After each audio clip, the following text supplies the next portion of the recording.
Binisita at personal na kinamusta ni Vice President Inday Sara Duterte noong araw ng Linggo ang kalagayan ng mga apektadong residente sa Davao Occidental.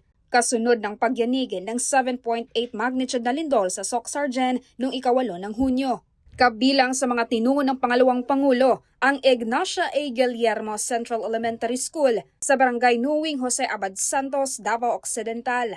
Nagtungo rin siya sa isang evacuation center sa Balot Island at Sarangani Municipal Hospital kung saan patuloy na ginagamot ang mga sugatan. Bilang pag-alalay, agad na tumulak ang mga kawani ng Office of the Vice President Southern Mindanao Satellite Office sa mga pinakaapektadong lugar sa Davao Occidental at namahagi ng food boxes sa libu-libong pamilya. Umarangkada rin ang kalusugan food truck ng tanggapan upang maghatid ng mainit na pagkain sa mga evacuees, volunteers at mga frontliner na walang humpay sa paghahatid ng serbisyo sa gitna ng kalamidad. Nagpaabot naman ng mensahe ang alkalde ng Jose Abad Santos na si Jason John Joyce sa lahat ng mga nagpaabot at patuloy na tumutulong sa kanilang bayan.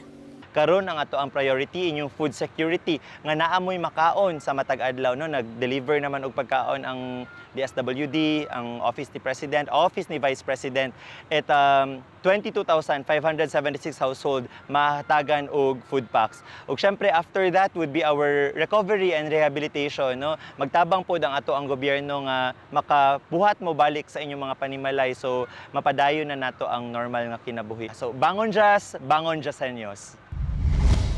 Inihatid din ng mga kawani ng OVP-SMSO ang relief box sa mga residenteng naapektuhan ng lindol sa Balot Island, Sarangani, Davao Occidental. Magpasalamat mi sa Ginoo kay naitabang sa amo. Daghan salamat sa kaning mga panalangin ihatag ninyo, ihatod ninyo. Salamat sa inyong hago mga adto diri. Mga dakong tabang nga gihatag nila sa amo. Salamat kaayo ma'am sir. Mula dito sa Jose Abad Santos, Davao Occidental, ako si Maribeth Adlawan, lahat para sa Diyos, bayan at pamilyang Pilipino. Valiente News.